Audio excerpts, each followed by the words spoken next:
ಇವಾಗ ನಾವು shutter speed ಅಂದ್ರೇನು, ಅಪರ್ಚರ್ ಅಂದ್ರೇನು, ISO ಅಂದ್ರೇನು ಅಂತ ತಿಳ್ಕೊಂಡಿದ್ದೀವಿ. ಇವು ಮೂರುಗಳದ್ದು ರಿಲೇಷನ್ಶಿಪ್ ಹೇಗೆ ಕೆಲಸ ಮಾಡುತ್ತೆ ಅನ್ನೋದನ್ನು ತಿಳ್ಕೊಳ್ಳೋಣ. ಇದನ್ನೇ ನಾವು ಅಂಡರ್ಸ್ಟ್ಯಾಂಡಿಂಗ್ ಆಫ್ ಎಕ್ಸ್ಪೋಜರ್ ಟ್ರಯಾಂಗಲ್ ಅಂತ ಹೇಳ್ಬಿಟ್ಟು ಹೇಳ್ತೇವೆ. ಸೊ ಈ ಎಕ್ಸ್ಪೋಜರ್ ಟ್ರಯಾಂಗಲನ್ನು ಅರ್ಥ ಮಾಡಿಕೊಂಡ್ರೆ ಬೇಸಿಕ್ ಫೋಟೋಗ್ರಫಿಯಲ್ಲಿ ಮುಕ್ಕಾಲು ಭಾಗ ನಾವು ಕಲಿತ ಹಾಗೇನೆ.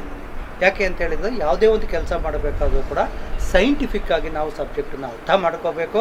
ಸೊ ಈ ರೀತಿ ಸೈಂಟಿಫಿಕ್ಕಾಗಿ ನಾವು ಸಬ್ಜೆಕ್ಟನ್ನು ಅರ್ಥ ಮಾಡಿಕೊಂಡಾಗ ಯಾವುದೇ ರೀತಿಯ ಕನ್ಫ್ಯೂಷನ್ ಇಲ್ಲದೆ ಎಂತಹ ಸಂದರ್ಭದಲ್ಲಾದರೂ ಕೂಡ ನಾವು ಫೋಟೋಗ್ರಾಫ್ಸನ್ನು ತೆಗಿಬಹುದು ಅಂತ ಹೇಳ್ಬಿಟ್ಟು. ಸೊ ನಾನು ಆಗಲೇ ಹೇಳಿದಾಗೆ ನಿಮಗೆ ಎಕ್ಸ್ಪೋಜರ್ ಟ್ರಯಾಂಗಲ್ನಲ್ಲಿ 3 ಅಂಶಗಳನ್ನು ನಾವು ಗಮನಿಸ್ತೀವಿ. ಸೊ ಅದರೊಳಗಡೆ ಅಪರ್ಚರು, ಶಟರ್ ಸ್ಪೀಡು ಆ್ಯಂಡ್ ISOs ಅಂತ ಹೇಳ್ಬಿಟ್ಟು. ಸೊ ಫಸ್ಟ್ ನಾನು ಈ ISOಗಳನ್ನು ನಾನು ಹೇಳ್ತಿದ್ದೀನಿ. ಯಾಕೆ ಅಂತ ಹೇಳಿದರೆ ನಾವು ಈ ಅಪರ್ಚರು ಮತ್ತು ಶಟರ್ ಸ್ಪೀಡನ್ನು ಹೇಗೆ ನಾವು ಶಾರ್ಟ್ಗೂ ಬದಲಾವಣೆಗಳನ್ನು ಮಾಡ್ತೀವೋ ಅದೇ ರೀತಿ ನಾವು ISOಗಳನ್ನು ಪ್ರತಿ ಶಾರ್ಟ್ಗೂ ಬದಲಾವಣೆ ಮಾಡೋ ಅವಶ್ಯಕತೆ ನಮಗೆ ಇರೋದಿಲ್ಲ. ಯಾಕೆ ಅಂತ ಹೇಳಿದ್ರೆ ಇವತ್ತಿಲ್ಲಿ ಹೊರಗಡೆ ಶೂಟ್ ಮಾಡ್ತಾಯಿದ್ದೀವಿ ಅಥವಾ ಇಂಡೋರಲ್ಲಿ ಶೂಟ್ ಮಾಡ್ತಾಯಿದ್ದೀವಿ ಅಂತೇಳಿದರೆ ನಾವು ಇಂಡೋರಲ್ಲಿ ಹಾಕ್ತಕ್ಕಂತಹ ನಮ್ಮ ಆರ್ಟಿಫಿಷಿಯಲ್ ಲೈಟ್ಸ್ ಏನಿರ್ತವೆ, ಅದು ಸಾಫ್ಟ್ ಬಾಕ್ಸು ಅಥವಾ ಯಾವುದಿದು ಸ್ಟ್ರೋಬ್ ಲೈಟ್ಸ್ ಅಂತ ಏನು ಹೇಳ್ತೀವಿ, ಅವುಗಳನ್ನು ಹಾಕಿದಾಗ ನಮ್ಮ ಲೈಟಿನ ಕೆಪಾಸಿಟಿ ಎಷ್ಟು, ಸಬ್ಜೆಕ್ಟಿಂದ ಎಷ್ಟು ದೂರದಲ್ಲಿ ನಾವು ಲೈಟನ್ನು ಇಟ್ಟಿರ್ತೀವಿ ಅನ್ನುವುದರ ಆಧಾರದ ಮೇಲೆ ನಾವೇನು ಮಾಡ್ತೀವಿ, ISOಗಳನ್ನು ಒಂದು 400ಗೆ ಅಂತ ಹೇಳ್ಬಿಟ್ಟು ಫಿಕ್ಸ್ ಮಾಡ್ಕೊತೀವಿ. ಫಿಕ್ಸ್ ಮಾಡಿಕೊಂಡಾದಮೇಲಿಂದ ಸಬ್ಜೆಕ್ಟಿನ ಮೂಮೆಂಟ್ ಏನಿದೆ ಅನ್ನೋದರ ಆಧಾರದ ಮೇಲೆ ನಾವು ಶಟರ್ ಸ್ಪೀಡನ್ನು ಸೆಲೆಕ್ಟ್ ಮಾಡ್ಕೋತೀವಿ. ಇವು ಎರಡೂ ಕೂಡ ನಾವು ಸೆಲೆಕ್ಟ್ ಮಾಡಿದ್ದು ಆದಮೇಲಿಂದ ಒಂದು ಫೋಟೋನ ತೆಗೆದು ನೋಡ್ತೇವೆ, ಅದು ಓವರ್ ಆಯಿತಾ ಅಂಡರ್ ಆಯಿತಾ ಅನ್ನೋದನ್ನು ನೋಡಿಕೊಂಡು ಅದರ ಆಧಾರದ ಮೇಲೆ ನಾವು ಅಪರ್ಚರನ್ನು ಸೆಟ್ ಮಾಡ್ತೀವಿ. ಸೊ ಹಾಗಾಗಿ ನಾವು ISOಗಳನ್ನು ಬೇಸ್ ಲೈನಲ್ಲಿ ಉಪಯೋಗಿಸ್ತೀವಿ. ಮತ್ತು ಈ ಟ್ರಯಾಂಗಲ್ಲಿನ ಲೆಫ್ಟು ಮತ್ತು ರೈಟ್ ಸೈಡಲ್ಲಿ ಇರತಕ್ಕಂತಹ ಸೈಡ್ಸ್ ಏನಿದ್ದಾವೆ ಆ ಸೈಡುಗಳಲ್ಲಿ ಒಂದು ಕಡೆ ಅಪರ್ಚರು, ಇನ್ನೊಂದು ಕಡೆ ಶಟರ್ ಸ್ಪೀಡನ್ನು ನಾವು ಬಳಸ್ತೀವಿ ಅಂತ ಹೇಳ್ಬಿಟ್ಟು. ಸೊ ಇಲ್ಲಿ ಬೆಳಕಿನ ಲಭ್ಯತೆ ಜಾಸ್ತಿ ಇದೆ, ಹಾಗಾಗಿ ನಾವು 100ಗೆ ಸೆಟ್ ಮಾಡ್ಕೋತೀವಿ. ಸ್ವಲ್ಪ ಮೋಡ ಮುಚ್ಚಿದೆ ಅಂತಂದೇಳಿ ಹೇಳಿದಾಗ 200ಗೆ ಸೆಟ್ ಮಾಡ್ತೀವಿ. ಅದೇ ರೀತಿ ತುಂಬ ಕ್ಲೌಡಿ ಕ್ಲೈಮೇಟ್ ಇದೆ, ಮಳೆಗಾಲದ್ದು ಅಂತ ಹೇಳಿದಾಗ 400ಗೆ ಸೆಟ್ ಮಾಡ್ತೀವಿ. ತೀರಾ ಕತ್ಲು ಜಾಸ್ತಿ ಆಗ್ತಾ ಹೋಯಿತು ಅಂದಾಗ ಅದು ಬೇರೆ ಬೇರೆ ಆಗುತ್ತೆ. ಸಾಮಾನ್ಯವಾಗಿ ನಾವು ತೆಗಿತಕ್ಕಂಥ ಸಂದರ್ಭಗಳಲ್ಲಿ ನಾವು ಉಪಯೋಗಿಸ್ತಕ್ಕಂಥದ್ದು 100, 200, 400 ಅಂಥೇಳಿ. ಇಂಡೋರ್ ಬಂದರೆ 400 ಉಪಯೋಗಿಸ್ತೀವಿ, ಔಟ್ಡೋರ್ ಬಂದರೆ 100, 200 ನಾವು ಬಳಸ್ಕೊಂಡು ಫೋಟೋಗಳನ್ನು ತೆಗಿತೀವಿ. ಹಾಗಾಗಿ ಇದಕ್ಕೆ ಫಸ್ಟು ಬೇಸ್ ಲೈನ್ ಅಂಥೇಳಿದರೆ ಒಂದು ಫೋಟೋ ತೆಗಿಬೇಕು ಅಂದಾಗ ನಮಗೆ ಬೆಳಕಿನ ಲಭ್ಯತೆ ಇರತಕ್ಕಂಥ ವಾತಾವರಣದ ಆಧಾರದ ಮೇಲೆ ನಾವು ISOವನ್ನು ಸೆಟ್ ಮಾಡಿದ್ದೀವಿ. ಸೊ ಈಗ ನಾವು ಸೆಟ್ ಮಾಡಿರ್ತಕ್ಕಂಥ ISOಗೆ ಸಂಬಂಧಿಸಿದಾಗೆ ಅಪರ್ಚರು ಮತ್ತು ಶಟರ್ ಸ್ಪೀಡನ್ನು ಸೆಟ್ ಮಾಡಬೇಕು.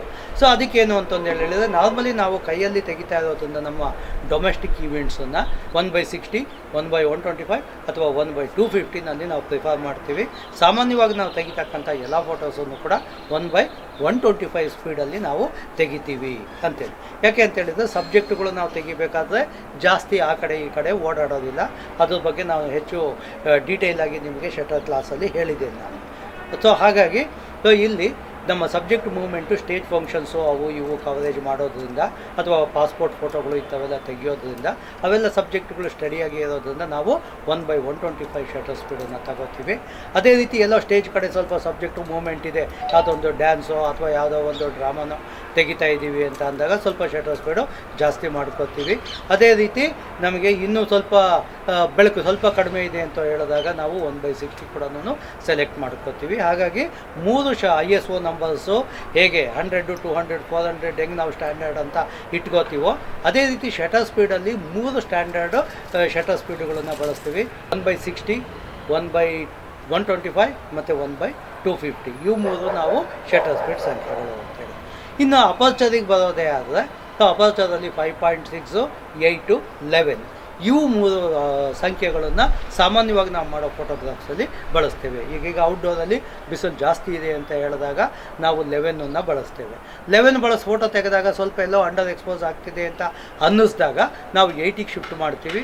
ಸೊ 8ಅಲ್ಲೂ ಸ್ವಲ್ಪ ನಮಗೇನೋ ಮೋಡ ಮುಚ್ಚಿದ ವಾತಾವರಣ ಇದೆ, ಸ್ವಲ್ಪ ಡಲ್ ಆಗಿದೆ ಫೋಟೋಗಳು ಅಂದಾಗ 5.6ಗೆ ಹೋಗ್ತೀವಿ. ಸೊ ಹಾಗೆ 3 ಪ್ಯಾರಾಮೀಟರ್ಗಳನ್ನು ನಾವು ಅಪರ್ಚರಲ್ಲಿ 3 ಶಟರ್ ಸ್ಪೀಡಲ್ಲಿ 3 ISO ಅಲ್ಲಿ ತಗೊಂಡಿದ್ದೀವಿ.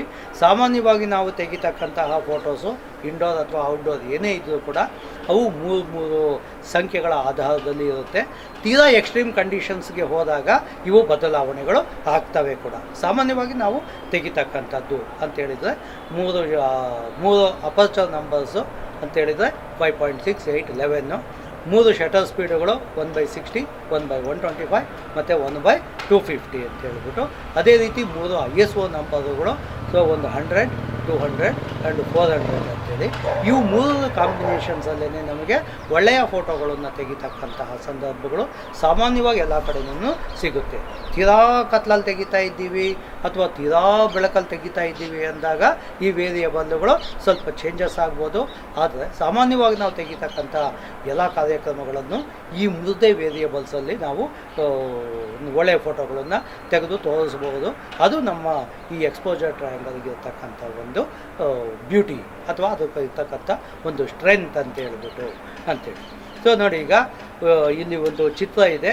ಆ ಚಿತ್ರದಲ್ಲಿ ಏನು ಹೇಳುತ್ತಪ್ಪ ಅಂತೇಳಿದರೆ, ಇಲ್ಲಿ ನೋಡಿ, ಇಲ್ಲಿ ISO ಸಂಖ್ಯೆಗಳು ಕಡಿಮೆ ಇದೆ, ಅಲ್ಲಿಂದ ಜಾಸ್ತಿ ಆಗ್ತಾ ಹೋದಾಗ ಡಾರ್ಕಿಂದ ಇದು ಬ್ರೈಟ್ನೆಸ್ ಕಡೆ ಹೋಗ್ತಾ ಇದೆ. ಅದೇ ರೀತಿ ಇಲ್ಲಿರ್ತಕ್ಕಂತಹ ಅಪರ್ಚರ್ ಸಂಖ್ಯೆಗಳು ಏನಿದ್ದಾವೆ, ಆ ಅಪರ್ಚರ್ ಸಂಖ್ಯೆಗಳು ಜಾಸ್ತಿ ಆದಾಗೆ ಇದು ಬ್ರೈಟಿಂದ ಡಾರ್ಕ್ ಆಗ್ತಾ ಹೋಗ್ತಾ ಇದೆ ಅಂತೇಳ್ಬಿಟ್ಟು. ಅಂದರೆ ಅಪರ್ಚರ್ ಸಂಖ್ಯೆ ಕಡಿಮೆ ಇದ್ದರೆ ಬೆಳಕು ಜಾಸ್ತಿ ಒಳಗೋಗುತ್ತೆ, ಅಪರ್ಚರ್ ಸಂಖ್ಯೆ ಜಾಸ್ತಿ ಇದ್ದರೆ ಬೆಳಕು ಕಡಿಮೆ ಒಳಗೋಗುತ್ತೆ ಅನ್ನೋದು ಈ ಚಿತ್ರ ನಿಮಗೆ ತೋರಿಸುತ್ತೆ. ಅದೇ ರೀತಿ ಶಟರ್ ಸ್ಪೀಡುಗಳು ಅಷ್ಟೇ. ನೋಡಿ, ಇದು ಶಟರ್ ಸ್ಪೀಡ್ ಕಡಿಮೆ ಇರೋದ್ರಿಂದ ನಿಮಗೆ ಬೆಳಕಿನ ಲಭ್ಯತೆ ಜಾಸ್ತಿ ಇರುತ್ತೆ. ಅಂದರೆ ಭಾಳ ಹೊತ್ತು ಲೈಟ್ ಹೋಗೋದ್ರಿಂದ ಫೋಟೋಗಳು ಬ್ರೈಟ್ ಆಗಿರ್ತವೆ. ಅದೇ ರೀತಿ ಈ ಶಟರ್ ಸ್ಪೀಡ್ ಸಂಖ್ಯೆಗಳು ಜಾಸ್ತಿ ಆದಾಗೆ ಸೊ ನಿಮಗೆ ಫೋಟೋಗಳು ಬ್ಲ್ಯಾಕ್ ಆಗ್ತಾ ಹೋಗ್ತವೆ ಅಂತೇಳಿದರೆ ಈ ಎಕ್ಸ್ಪೋಜರ್ ಟ್ರಯಾಂಗಲ್ ಹೇಳೋದೇನು ಅಂತಂದೇಳಿ ಹೇಳಿದರೆ, ಸೊ ನೀವು ಯಾವುದೇ ಸಂದರ್ಭದಲ್ಲಿ ಫೋಟೋ ತೆಗಿತಾ ಇದ್ದರೂ ಕೂಡ ಅಪರ್ಚರ್ಗಳ ಬದಲಾವಣೆ ನಿಮಗೆ ಏನು ಎಫೆಕ್ಟನ್ನು ಕೊಡುತ್ತೆ ಫೋಟೋಗಳಲ್ಲಿ, ಶಟರ್ ಸ್ಪೀಡಿನ ಬದಲಾವಣೆ ಏನು ಎಫೆಕ್ಟನ್ನು ಕೊಡುತ್ತೆ, ISOಗಳು ಏನು ಎಫೆಕ್ಟನ್ನು ಕೊಡುತ್ತೆ ಅನ್ನೋದರ ಒಂದು ಬೇಸಿಕ್ ಇನ್ಫಾರ್ಮೇಷನ್ ನಿಮಗೆ ಗೊತ್ತಿದ್ದರೆ ಫೋಟೋ ಅಂಡರ್ ಆಯಿತು ಏನು ಮಾಡಬೇಕು, ಫೋಟೋ ಓವರ್ ಆಯಿತು ಏನು ಮಾಡಬೇಕು, ಸೊ ಇದನ್ನು ಈಸಿಯಾಗಿ ನೀವು ಆಪ್ರೇಟ್ ಮಾಡ್ಬೋದು. ಇದಕ್ಕಿಂತ ಮುಂಚೆ ಮುಖ್ಯವಾಗಿ ಫೋಟೋಗಳು ಅಂಡರ್ ಅಂದರೆ ಏನು, ಓವರ್ ಅಂದರೆ ಏನು ಅನ್ನೋದನ್ನು ನೀವು ತಿಳ್ಕೊಂಡಿರ್ಬೋದು. ಪರ್ಟಿಕ್ಯುಲರ್ ಆಗಿ ಫೋಟೋಗಳು ಅಂಡರ್ ಎಕ್ಸ್ಪೋಸ್ ಆಯಿತು ಅಂತ ಹೇಳಿದರೆ ಫೋಟೋಗಳು ಬ್ಲ್ಯಾಕ್ ಆಯಿತು ಅಂತ ಅರ್ಥ. ಬ್ಲ್ಯಾಕ್ ಆಯಿತು ಅನ್ನೋದು ಸಾಮಾನ್ಯವಾಗಿ ನಾವು ಇವು ಉಪಯೋಗಿಸ್ತಕ್ಕಂಥ ಕಾಮನ್ ವರ್ಡ್. ಆದರೆ ಟೆಕ್ನಿಕಲಿ ನಾವು ಅಂಡರ್ ಎಕ್ಸ್ಪೋಸ್ ಅಂತ ಹೇಳಿದರೆ ಫೋಟೋಗಳು ಬ್ಲ್ಯಾಕ್ ಆಗಿರ್ತವೆ, ಅದನ್ನು ಅಂಡರ್ ಎಕ್ಸ್ಪೋಸ್ ಅಂತ ಹೇಳ್ತೀವಿ.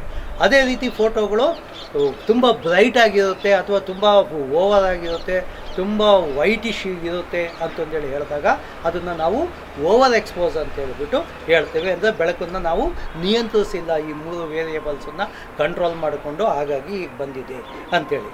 ನಿಮಗೆ ಉತ್ತಮವಾದ ಫೋಟೋಗ್ರಾಫ್ ಬೇಕು ಅಂತಂದೇಳಿ ಹೇಳಿದರೆ ನಮಗೆ ಫೋಟೋಗಳು ತೀರಾ ಅಂಡರು ಆಗಿರಬಾರ್ದು, ತೀರಾ ಓವರ್ ಎಕ್ಸ್ಪೋಸು ಆಗಿರಬಾರ್ದು. ಅಂದರೆ ತೀರಾ ಕಪ್ಪಗಿದ್ದರೂ ಕೂಡ ಫೋಟೋಗಳು ಚೆನ್ನಾಗಿರಲ್ಲ, ತೀರಾ ವೈಟ್ ಇದ್ದರೂ ಕೂಡ ಫೋಟೋಗಳು ಚೆನ್ನಾಗಿರೋದಿಲ್ಲ.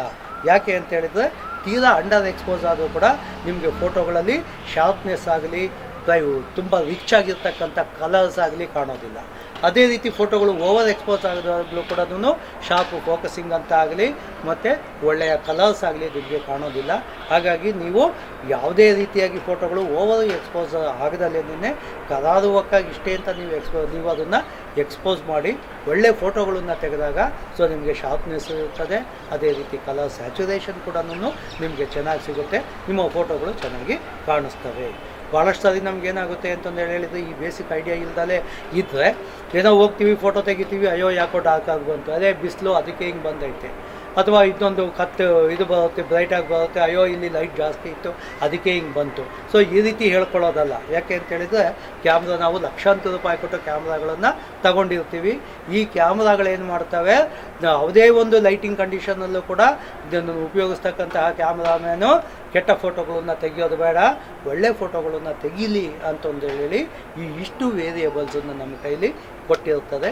ಇವು 3ಗಳನ್ನು ಕರೆಕ್ಟಾಗಿ ನಾವು ಅರ್ಥ ಮಾಡಿಕೊಂಡ್ರೆ ನಾವಿದು ಎಕ್ಸ್ಪೋಜರ್ ಟ್ರಯಾಂಗಲ್ನ ಭಾಳ ಚೆನ್ನಾಗಿ ಅರ್ಥ ಮಾಡ್ಕೋಬಹುದು ಅಂತ ಹೇಳ್ಬಿಟ್ಟು. ಸೊ ನೆಕ್ಸ್ಟ್ ಈ ಅಡ್ವಾನ್ಸ್ಡ್ ಕ್ಲಾಸಲ್ಲಿ ಇವಕ್ಕೆ ಇರ್ತಕ್ಕಂತಹ ಒಂದು ಸ್ಟಾಪ್ ಲೆಕ್ಕಾಚಾರ ಏನಿದೆ ಅದನ್ನು ನಾನು ಮುಂದಿನ ಟ್ಯುಟೋರಿಯಲ್ಸಲ್ಲಿ ಕೊಡ್ತೇನೆ. ಯಾಕೆ ಅಂತ ಹೇಳಿದ್ರೆ ನೀವೊಂದು ಪ್ರೀ ವೆಡ್ಡಿಂಗೋ ಅಥವಾ ಕ್ಯಾಂಡಿಡ್ ಫೋಟೋಗ್ರಫಿ ನೀವು ಮಾಡ್ತಾ ಇದ್ದೀರಿ ಅಂತಂದೇಳಿ ಹೇಳಿದಾಗ ಸಡನ್ನಾಗಿ ಎಲ್ಲ ಒಂದು ಕಡೆ ಏನನ್ನೋ ಬದಲಾಯಿಸಬೇಕಾಗಿ ಬರುತ್ತೆ. ಅಂದರೆ ಕ್ರಿಯೇಟಿವ್ ಫೋಟೋಗ್ರಫಿ ಏನೋ ಮಾಡ್ತಾ ಇದ್ದೀರಿ, ಆ ಟೈಮಲ್ಲಿ ಅಪರ್ಚರನ್ನು ಬದಲಾವಣೆ ಮಾಡಬೇಕಾದ ಸಂದರ್ಭಗಳು ಬರ್ತವೆ, ಭಾಳ ಎಕ್ಸ್ಟ್ರೀಮ್ಗೆ ಹೋಗುತ್ತೆ ಅದು ಗೊತ್ತಾಯ್ತು. ಸೊ ಅಂಥ ಎಕ್ಸ್ಟ್ರೀಮ್ಗೆ ಹೋದಾಗ ISO ಮತ್ತು ಶಟರ್ ಸ್ಪೀಡನ್ನು ಯಾವ ರೀತಿ ಕ್ಯಾಲ್ಕುಲೇಟ್ ಮಾಡಿ ನಾವು ಫೋಟೋ ತೆಗೆದುಬಿಟ್ಟು ತೆಗಿಬೇಕು. ಯಾಕೆಂದರೆ ಇಲ್ಲಿ 50 ಫೋಟೋಗಳನ್ನ ತೆಕ್ಕೊಂಡು ಕೂತ್ಕೊಂಡು ಸ್ಪಾಟಲ್ಲಿ ನಾವು ಎಕ್ಸ್ಪರಿಮೆಂಟ್ ಮಾಡೋಕ್ಕಾಗಲ್ಲ. ಇದಕ್ಕೊಂದು ಬೇಸಿಕ್ ಕ್ಯಾಲ್ಕುಲೇಷನ್ ಅಂತ ಇರ್ತದೆ. ಆ ಕ್ಯಾಲ್ಕುಲೇಷನನ್ನು ನಾವು ಅರ್ಥ ಮಾಡಿಕೊಂಡ್ರೆ ಸೊ ತುಂಬ ಒಳ್ಳೆಯ ಫೋಟೋಗಳನ್ನು ವಿತಿನ್ ನೋ ಸೆಕೆಂಡ್ಸ್ ಅಡ್ಜಸ್ಟ್ ಮಾಡಿಕೊಂಡು ನಾವು ತೆಗೆದು ಬಿಡಬಹುದು ಅಂತೇಳಿ. ಈ ಒಂದು ಇಂಟರ್ನಲ್ ಈ ಮ್ಯಾಥಮೆಟಿಕಲ್ ಅಡ್ಜಸ್ಟ್ಮೆಂಟ್ ಏನಿರುತ್ತೆ ಆ ಅಡ್ಜಸ್ಟ್ಮೆಂಟನ್ನು ನಾವು ಕರೆಕ್ಟಾಗಿ ಎಕ್ಸ್ಪೋಜರ್ ಟ್ರಯಾಂಗಲಲ್ಲಿ ಅರ್ಥ ಮಾಡಿಕೊಂಡ್ರೆ ತುಂಬ ಅದ್ಭುತವಾದಂತಹ ಫೋಟೋಗಳನ್ನು ಕ್ರಿಯೇಟಿವ್ ಫೋಟೋಗಳನ್ನು ತೆಗಿಬೋದು. ಅದನ್ನು ನಾನು ಕ್ರಿಯೇಟಿವ್ ಫೋಟೋಗ್ರಫಿ ಅಂತಲೇ ಒಂದು ಮಾಸ್ಟರ್ ಕ್ಲಾಸನ್ನು ನಾನು ಮಾಡ್ತೇನೆ. ಆ ಸಂದರ್ಭದಲ್ಲಿ ನಾನು ನಿಮಗೆ ಹೆಂಗೆ ಈ ಎಕ್ಸ್ಪೋಜರ್ ಟ್ರಯಾಂಗಲ್ ಏನಿದೆ ಈ ಎಕ್ಸ್ಪೋಜರ್ ಟ್ರಯಾಂಗಲ್ಲು ಇದರಲ್ಲಿರ್ತಕ್ಕಂತಹ 3 ವೇರಿಯಬಲ್ಸನ್ನು ಹೆಂಗೆ ಸೈಂಟಿಫಿಕ್ಕಾಗಿ ನಾವು ಹ್ಯಾಂಡ್ಲ್ ಮಾಡಬೇಕು ಅಂತ ಹೇಳಿದಾಗ ನಮಗೆ ತುಂಬ ಕ್ಲಿಯರಾಗಿ ಅರ್ಥ ಆಗುತ್ತೆ ಅಂತ. ಯಾಕೆ ಅಂದರೆ ಒಬ್ಬ ಒಳ್ಳೆ ಫೋಟೋಗ್ರಾಫರ್ ಆದವನು ಕ್ಲಿಕ್ ಅಂತ ಹೊಡೆದು ಆದಮೇಲಿಂದ ಫೋಟೋ ಚೆನ್ನಾಗಿ ಬಂದಿದೆ ಅಂತ ನೋಡೋದು it is not is duty ಗೊತ್ತಾಯ್ತು. ಅದನ್ನು ನಾವು ಒಳ್ಳೆ ಫೋಟೋಗ್ರಾಫರ್ ಅಂತ ಹೇಳಲ್ಲ. ಯಾಕೆ ಅಂದರೆ ನೀವು ಒಳ್ಳೆ ಕ್ಯಾಮ್ರಾ ತೊಗೊಂಡು ಒಳ್ಳೆ ಲೆನ್ಸುಗಳಿದ್ದರೆ ಒಳ್ಳೆ ಫೋಟೋ ಬಂದೇ ಬರುತ್ತೆ. ಆದರೆ ನಾರ್ಮಲ್ಲಾಗಿ ಬೇಸಿಕ್ ಎಂಡ್ ಕ್ಯಾಮ್ರಾ ಇಟ್ಕೊಂಡು ಕೂಡ ಒಳ್ಳೆ ಫೋಟೋ ತೆಗಿಬೇಕು ಅಂತಂದೇಳಿ ಹೇಳಿದಾಗ ಈ ಒಂದು ಟೆಕ್ನಿಕಲ್ ನಾಲೆಡ್ಜು ತುಂಬಾ ಇಂಪಾರ್ಟೆಂಟ್ ಆಗುತ್ತೆ. ಇದನ್ನ ಅರ್ಥ ಮಾಡ್ಕೊಳ್ಳೋದಲ್ಲ ಇದು ಈ ಎಕ್ಸ್ಪೋಜರ್ ಟ್ರಯಾಂಗಲ್ನ ನೀವು ಒಳ್ಳೆ ಫೋಟೋಸ್ನ ತೆಗಿಲಿಕ್ಕೆ ಆಗೋದಿಲ್ಲ. ಬೇಸಿಕ್ ಎಂಡ್ ಕ್ಯಾಮ್ರಾ ಕೊಟ್ಟರು ಕೂಡ ದಿ ಬೆಸ್ಟ್ ಫೋಟೋಸ್ನ ನಾವು ತೆಗಿಬಹುದು ಅಂತ. ಯಾಕೆ ಅಂತ ಹೇಳಿದರೆ ನನ್ನಲ್ಲಿ ತುಂಬ ಜನ ಸ್ಟೂಡೆಂಟ್ಸು D40 ಅಂತ ಕ್ಯಾಮ್ರಾನ ತೊಗೊಂಡ್ಬಂದಿದ್ದಾರೆ. ಗೊತ್ತಿರ್ಬೋದು ನಿಮಗೆ. ನಿಕಾನ್ನಲ್ಲಿ D40 ಅಂದರೆ ಭಾಳ ಹಳೆಯ ಕ್ಯಾಮ್ರಾ, ಇವತ್ತಿಗದು ಮಾರ್ಕೆಟಲ್ಲಿ ಇಲ್ಲ ಅಂತ. ಅರ್ಥಾತ್ ಈ ಕ್ಯಾಮ್ರಾನ ನಾನು ಮನೆಯಲ್ಲಿ ಸುಮ್ಮನೆ ಒಂದು ಕಡೆ ಬಿಸಾಕಿದ್ದೆ ನಾನು. ಸೊ ಇಲ್ಲೇನೋ ಕಲಿಬೇಕು ಅಂತ ಅನಿಸಿದ್ರು ಅಂತ ತೊಗೊಂಡು ಬಂದೆ. ಇದರಲ್ಲೂ ಕೂಡ ಇಷ್ಟು ಚೆನ್ನಾಗಿ ಫೋಟೋ ತೆಗಿಬೋದು ಅಂತಂದೇಳಿ ಗೊತ್ತಾಗಿದ್ದು ಇವತ್ತೇನೆ ನನಗೆ. ಇದರಲ್ಲೂ ಕೂಡ ಇಷ್ಟು ಚೆನ್ನಾಗಿ ಬರ್ತಾಯಿದೆ ಫೋಟೋಗಳು ಅಂತ ಹೇಳ್ಬಿಟ್ಟು ತೃಪ್ತಿಪಟ್ಟಂತಹ ಸ್ಟೂಡೆಂಟ್ಸನ್ನು ಇದ್ದಾರೆ. ಯಾಕೆ ಅಂತ ಹೇಳಿದರೆ ಈ ಇಂಟರ್ನಲ್ಲಿ ಈ ವೇರಿಯಬಲ್ಸ್ ಏನು ಗೊತ್ತಿಲ್ಲದಲೇ ನಾವು ತೆಗೆದಾಗ ನಮಗೆ ತುಂಬ ಕೆಟ್ಟದಾಗಿರುತ್ತವೆ. ಅದೇ ರೀತಿ ತುಂಬ ಒಳ್ಳೆ ಕ್ಯಾಮ್ರಾಗಳನ್ನು ತಗೊಂಡು ಲೇಟೆಸ್ಟ್ ಕ್ಯಾಮ್ರಾಗಳನ್ನು ತಗೊಂಡು ಕೂಡ ಕೆಟ್ಟದಾಗಿ ಫೋಟೋಗಳು ತೆಗೆದಿರೋ ಸ್ಟೂಡೆಂಟ್ಸನ್ನು ಇದ್ದಾರೆ, ಇಲ್ಲ ಅಂತೇನೋ ಅಲ್ಲ. ಸೊ ಹಾಗಾಗಿ ನಿಮಗೆ ಕ್ಯಾಮ್ರಾಗಳು ಹೇಗೆ ದುಡ್ಡು ಜಾಸ್ತಿ ಕಡಿಮೆ ಅನ್ನೋದು ಇಂಪಾರ್ಟೆಂಟ್ ಅಲ್ಲ. ಇದಾಗಿರೋ ಎಲಿಮೆಂಟುಗಳನ್ನು ನಾವು ಕರೆಕ್ಟಾಗಿ ಅರ್ಥ ಮಾಡಿಕೊಂಡು ಎಷ್ಟು ಎಫೆಕ್ಟಿವ್ ಆಗಿ ನಾವು ಇದನ್ನು ಬಳಸ್ಕೊಂಡು ಉತ್ತಮವಾದ ಒಂದು ಛಾಯಾಗ್ರಹಣವನ್ನು ಮಾಡಬಹುದು ಅಂತ ಅನ್ನೋದಕ್ಕೆ ಈ ಒಂದು ಎಕ್ಸ್ಪೋಜರ್ ಟ್ರಯಾಂಗಲ್ ಅಂತ ಏನು ಹೇಳ್ತೀವಿ ಇದು ತುಂಬಾ ಬೇಸಿಕ್ಕು. ಇದು ತುಂಬ ನಿಮಗೆ ಸಹಕಾರಿಯಾಗಿ ಇರುತ್ತೆ. ನಮಸ್ಕಾರ. Thanks for listening to me.